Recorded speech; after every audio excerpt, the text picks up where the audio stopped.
On s'est tous déjà fait avoir, hein. Ah, ça. Tu sais, on sort d'un magasin avec un truc qu'on voulait pas acheter, on finit par rendre un service alors qu'on n'a pas le temps. Et après, on se demande, mais pourquoi j'ai dit oui? Exactement. Eh bien, c'est le point de départ de Robert Cialdini, l'auteur dont on explore les travaux aujourd'hui. Il le dit lui-même, il commence son livre en avouant qu'il a toujours été un pigeon. C'est ça, une cible facile pour tous les vendeurs, les démarcheurs. Et c'est cette frustration, en fait, qui l'a poussé à se poser la question.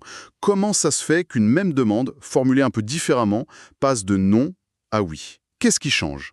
Et pour trouver la réponse, il a fait un truc assez incroyable pour un psychologue. Il n'est pas resté dans son labo. Ah non. Non, non, il a mené une véritable enquête d'infiltration. Pendant 3 ans, il s'est fait embaucher dans des concessions auto, des agences de pub, du télémarketing. Il est allé sur le terrain, quoi. Exactement, pour voir de l'intérieur comment ça marche. Et il a découvert qu'il y a en fait une poignée de grands principes psychologiques qui nous font basculer vers le oui de façon presque automatique. Des armes d'influence, comme il les appelle. C'est ça.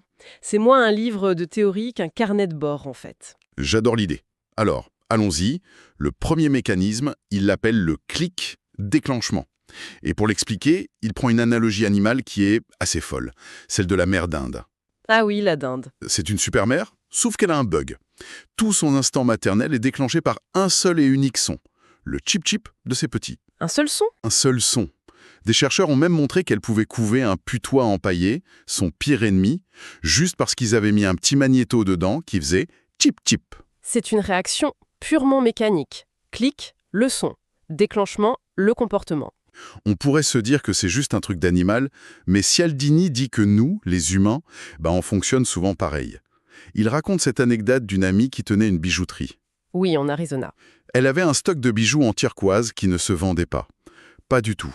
Pourtant, la qualité était bonne, le prix aussi. Rien à faire. Et un jour, elle est tellement exaspérée qu'avant de partir, elle laisse une note à sa vendeuse. Tout ce présentoir, prix x12. Logique. Ça part pas, on brade. Sauf que la vendeuse a mal lu. Au lieu de x12, elle a lu x2. Oh non. Si. Elle a doublé le prix de tout le stock. Et là, laisse-moi deviner, tout a été vendu. Tout en quelques jours. Mais attends, là j'avoue que le prix double, et c'est ça qui fait vendre. Ah. C'est complètement contre-intuitif. C'est notre type cheap à nous. Les acheteurs, c'était surtout des touristes. Ils n'y connaissaient rien en turquoise. D'accord. Donc, face à l'incertitude, ils ont utilisé un raccourci mental, un stéréotype. Cher égale bonne qualité. Clic. Le prix est élevé. Déclenchement, ça doit être de la bonne cam. On fait ça tout le temps pour pas surcharger le cerveau, en fait. Tout le temps. Et il y a une autre expérience géniale qu'il montre, celle d'Hélène Langer à la photocopieuse. Ah oui, celle-là, elle est incroyable. L'expérimentatrice essaye de doubler dans la file. Première tentative, pardon, je peux utiliser la machine, 60% des gens la laissent passer. Ok. Deuxième tentative. Pardon, je peux utiliser la machine parce que je suis très pressée. Là, ça monte à 94%. Normal, la raison est valable. C'est ça.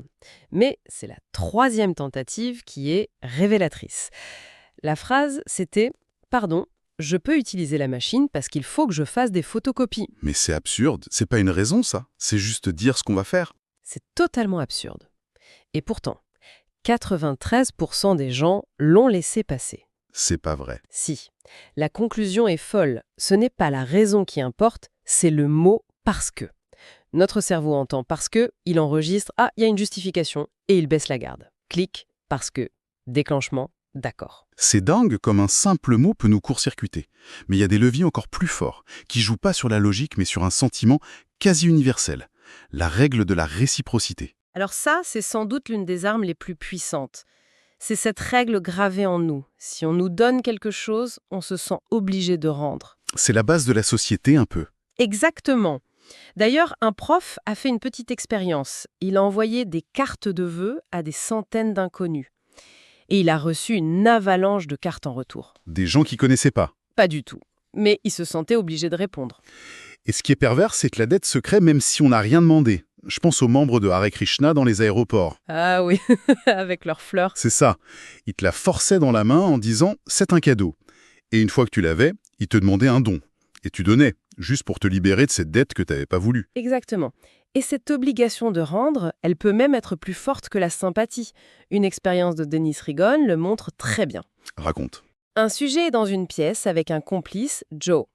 Pendant une pause, Joe sort. Soit il revient les mains vides, soit il revient avec 2 coca et en offre un au sujet. D'accord. Un cadeau non sollicité. Voilà. À la fin, Joe dit qu'il vend des billets de tombola et demande au sujet de lui en acheter. Résultat, ceux qui ont reçu le coca gratuit ont acheté 2 fois plus de billets. Logique. Mais le plus fou, c'est que ça marchait que les sujets aiment Joe ou pas. Même s'ils le trouvaient antipathique, le fait d'avoir reçu le coca les poussait à acheter. La dette était plus forte que l'antipathie. C'est à ce point puissant. L'exemple le plus dingue du livre, c'est celui de l'Éthiopie. En 1985, oui. L'Éthiopie, en plan famine, envoie 5 000 $ d'aide humanitaire au Mexique qui vient d'avoir un tremblement de terre. On se demande pourquoi. Et la raison est folle. C'est parce qu'en 1935, 50 ans plus tôt, le Mexique avait aidé l'Éthiopie pendant l'invasion italienne. Une dette de 50 ans! C'est incroyable. Et cette règle a une version encore plus subtile. La technique du rejet-retrait. Ah, ça je sens que j'y suis tombé dedans un paquet de fois. Cialdini raconte son expérience personnelle avec un scout, non? Oui, un scout l'aborde pour lui vendre des billets pour une fête à 5 $. Il refuse. Classique. Le scout enchaîne direct. Ah d'accord. Bon, si vous voulez pas de billets, peut-être une de nos barres de chocolat géantes à 1 $. Et là, il en a acheté 2, sans même aimer le chocolat. Il l'a réalisé seulement après coup. Exactement. La mécanique est géniale. En passant de 5 à 1 $, le scout a fait une concession. Il a baissé sa demande. Et la règle de la réciprocité nous pousse, nous aussi, à faire une concession. Et notre seule concession possible à ce moment-là, c'est de passer du non au oui. Ah, donc je réponds pas à sa deuxième offre, je réponds à sa concession. C'est hyper subtil. Et en plus, ça se combine avec le principe de contraste. Après 5 $, 1 $, ça paraît dérisoire. Mais oui, c'est la technique du panier d'achat en ligne. On te propose le super pack à 100 €, tu dis non, et là, un pop-up. Attendez, juste pour vous, l'option essentielle à 19 €. Et ça paraît une affaire. On est en plein dedans.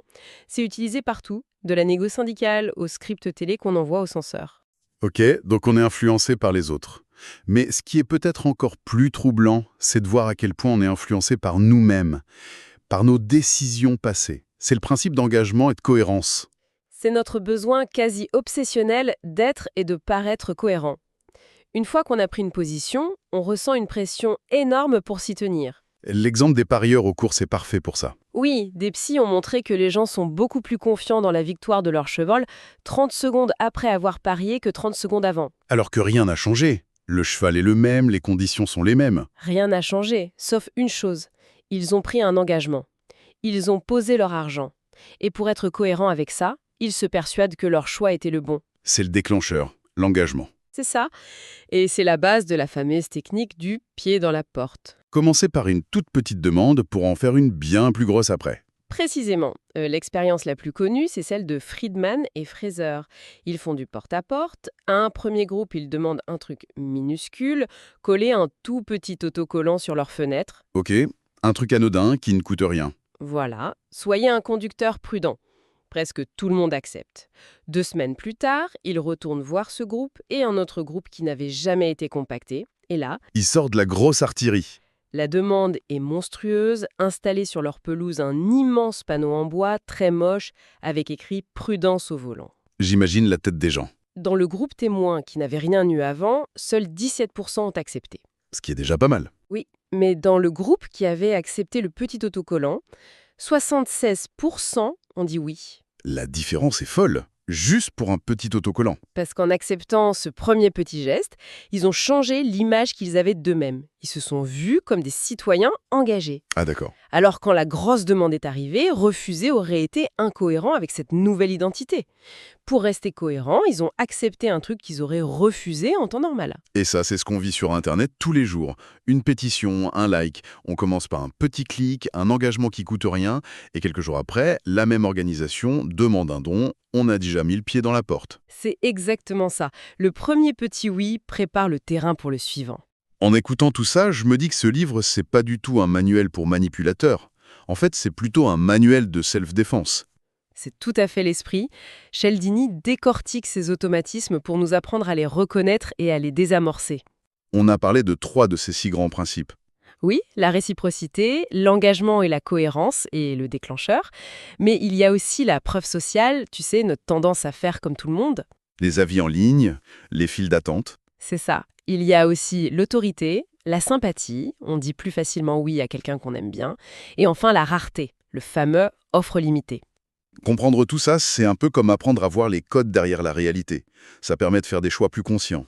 Et de faire la différence entre une offre nette et une manœuvre. Le but n'est pas de devenir parano juste, plus lucible. Du coup, pour ceux qui nous écoutent, la prochaine fois qu'une décision semble évidente ou qu'on sent cette petite obligation de dire oui, Il faut peut-être faire une pause. et se poser la question, quel est le déclencheur qui vient d'être activé là en moi? Est-ce que c'est une décision réfléchie ou est-ce que c'est juste le tip-tip qui vient de retentir?